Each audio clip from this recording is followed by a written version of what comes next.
Well, I'm one of those people who believe that if you're hungry, food is actually more important than medicine.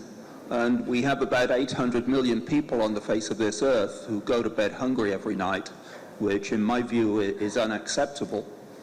There are also many populations, many segments of the population, where the quality of the nutrients in the food is not so good. Vitamin A deficiency is a major problem. And so when you start to think about how one might tackle problems like this, you immediately come up with the idea that the modern methods of plant breeding, where instead of modifying plants and making genetic changes just by doing crosses or by radiation or mutagenesis, by using the modern techniques where we can precisely put genes into plant genomes and in that way increase yield, increase tolerance to pests, provide pesticide resistance, increase micronutrients. There are many, many possibilities here. But unfortunately, what has happened is that there has been a tremendous amount of misinformation and poor science sold to the public, thanks to a lot of anti-GMO movements. Very often NGOs, Greenpeace have been a major culprit here, in which they have persuaded a significant segment of many populations that somehow these modern techniques are dangerous. Now, the bottom line is that from all the science that's been done, and there's been a tremendous amount of science done in this area now, there is absolutely no reason to think that so-called GMOs are more dangerous than traditionally bred plants. In fact, if you actually look at it, traditionally bred plants look as though they should be more dangerous than GMOs. But unfortunately, one of the problems that arises is as soon as you begin to scare people and you tell them stories about how dangerous these things can be, people have been calling them frankenfoods. Once you get people scared, it is very difficult to then reassure them. And from my perspective, the Green parties, and notably Greenpeace, have done a tremendous disservice in the world. And you have to realize the reason they did it was because this was a way in Europe to stop Monsanto, or so they thought, to stop Monsanto and some of the other big agribusinesses from taking over the food supply. And this played out very well in Europe because, first of all, Europe doesn't need GMOs. You don't see a lot of thin Europeans walking around the streets unless they've just immigrated from Somalia. But on the whole, in the West, we do not need GMOs. And so if you begin a campaign in which you say, well, GMOs are dangerous, support me, we will stop it, you can raise a lot of money. And in fact, Greenpeace have an enormous annual budget now. It's something like 500 million euros a year. This has been incredibly successful for them. And so what they've done is not only have they convinced the Europeans that these are dangerous, but they've also started to go out into the developing world and convince them they're dangerous too, because it's difficult to make the argument that they're okay in the developing world, but they're dangerous in Europe. And so this is starting to spread. You have a number of activists here in India who have been causing major problems. And this is, I find it abhorrent that one would use bad science and would lie about science in order to spread misinformation and scare people, and in the case of many of these Green parties, just to raise money. So they always accuse the plant scientists of being in the hands of big business, and so you can't trust anything the plant scientists will say. And so some time ago, I started collecting some signatures from Nobel laureates, and at the end of July, we had a public announcement advertising that we were having a pro-GMO campaign. We now have 123 Nobel laureates who've signed on to this, and we're trying very hard to convince politicians, when necessary, and others around the world who are in a position of responsibility, that what they're hearing from the Green parties is not true. What we would really like to do is to convince Greenpeace and others to just come out and say, I'm sorry, this is an issue that we got wrong, GMOs are okay, and then they can get on and do all the good work that they're capable of doing. Now, whether we can succeed in doing that, I don't know, but what we are trying to do is to use the fact that many people, including most of you in this audience, listen to what Nobel laureates have to say. You take our words a little more seriously than, say, some of the other people. I would also say that the laureates who are involved in this have no direct contacts with the agricultural industry. We're not being paid by Monsanto to do this. We're doing it because we are convinced that this is a way to try to get GMOs in the hands and to get these methods in the hands of the people who really need them. Now, fortunately, Prime Minister Modi is very pro-GMO. He recognizes what is possible here. He's very good, but unfortunately you have many people in the parliament here who don't feel quite the same way. And so again, here is an area where we need some grassroots movement in order to get things going. One of the things that's happened in India that is very encouraging is that BT cotton has been incredibly successful. It's been economically successful for the farmers. It's been economically successful for the country. And so here is a very simple gene-modified crop using modern methods that can serve as an example of what can be done. If you go to Bangladesh, you'll see that BT brinjal is now widely available in Bangladesh. It's also available in India, although it's all illegal. It's been smuggled in from Bangladesh. But again, the advantages of putting the pesticide in the plant rather than spraying it immediately offers advantages. Golden rice, which is something that I'm particularly fond of, this is a modified version of rice that produces beta-carotene. It was genetically modified a long time ago, and Greenpeace saw this as a great danger, and I think the reason they saw it as a great danger because here was something that was actually solving a problem. It's solving vitamin A deficiency, something which kills between 1 and 2 million children every year because they do not get enough vitamin A. This has now recently passed field trials in Bangladesh. I would say within a year or two it's likely to be commercially available, provided appropriate legislation is passed.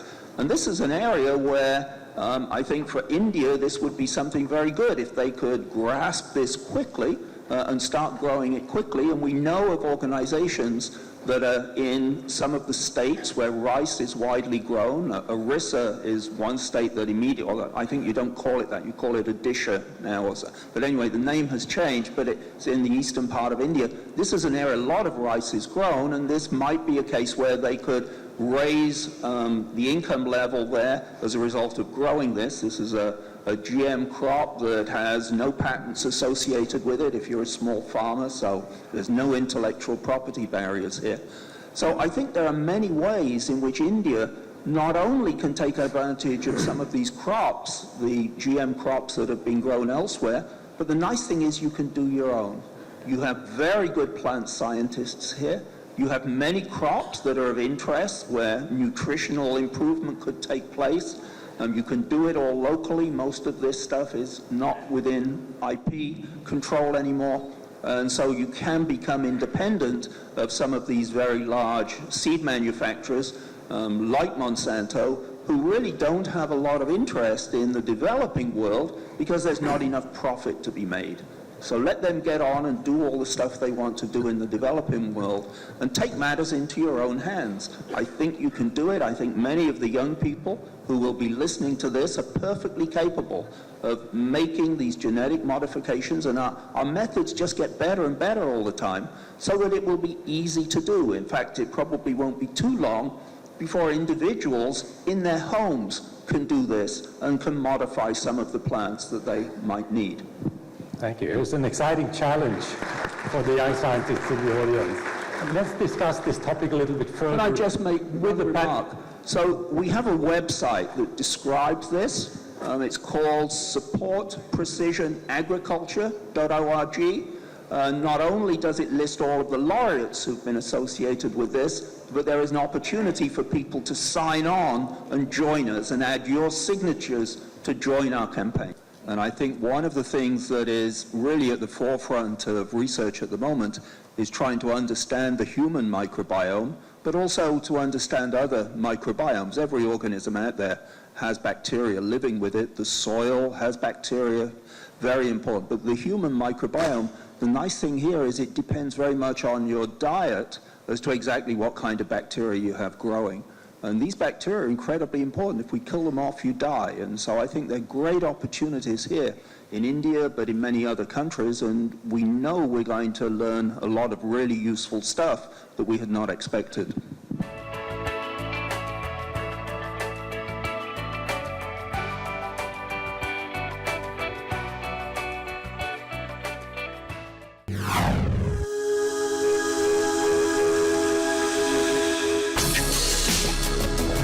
Tales that inspire. Stories of social change. A salute to diversity. Promoting public discourse. Events that motivate. Inspiring the innovative spirit. Watch Rajya Sabha television documentaries.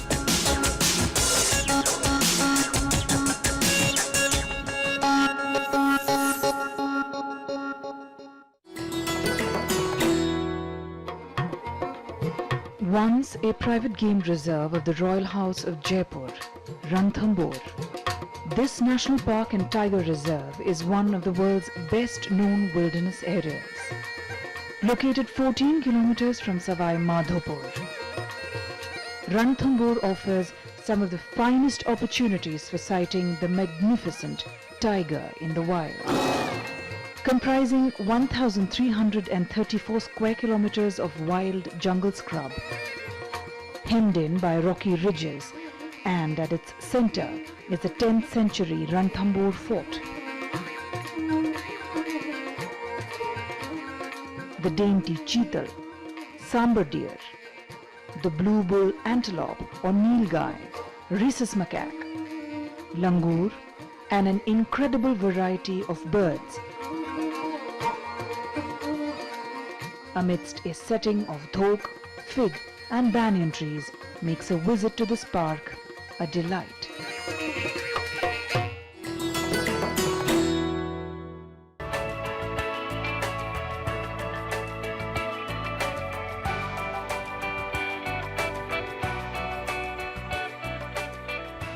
I want to emphasize how important it is, and if there's time later, I'd like to broaden the subject to include what I consider to be one of the major problems in understanding its public appreciation of science and the acceptance of the scientific method. Groups like Greenpeace are perfectly happy to capitalize on the efforts of scientists. They support and understanding of the role of human beings in climate change. And yet they're perfectly willing to accept the judgment of scientists in those things that they politically oppose. And they do so by preying on a generally ignorant public. In the US, for instance, a surprising number, perhaps even a majority of the public don't understand or accept evolution, biological evolution as a principle. These are people in the US who rely on GMO foods. Unknown to them, over half of the processed food products that they buy in the supermarket have some GMO element in the food materials. And yet, we see organizations like Greenpeace and others attack GMO, and the way they do so is by proposing legislation to label, to demand that foods that contain GMO products be labeled accordingly. They think this should be in the sense of openness, that products should have all of their, whatever genetic manipulations have been done, labeled. They do so really, the purpose is to scare people and to try to dissuade them from buying these products. if they were really being genuine, they would admit that everything that we eat is the process of genetic manipulation. It's just that before GMO, the manipulations were much cruder, less accurate. So the prospect of application of GMO foods is enormous, but it relies, I would say, on a better public understanding of the scientific method and what science can do in a positive way. And if there's time later, I'd like to just open that for a more general discussion. Aaron? Having read a book of a colleague of mine by the name of Schekman, who was trained here in India, went to one of the IITs, but has made much of his career in information technology in the US. He wrote a book about a year ago entitled Building a Golden India, in which he describes the past, the present, and the future of higher education in India. India, of course, has a glorious past. India was probably one of the first civilizations to have a formal institute of higher education in Nalanda.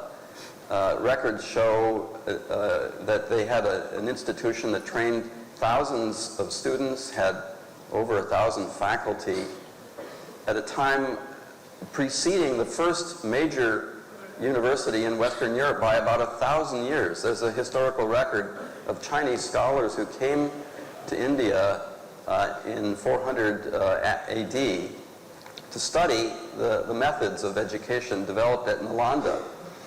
So there's enormous rich history that needs to be renewed with a population of 1.3 billion, with, as Venki said, 25 million new students every year entering the educational system.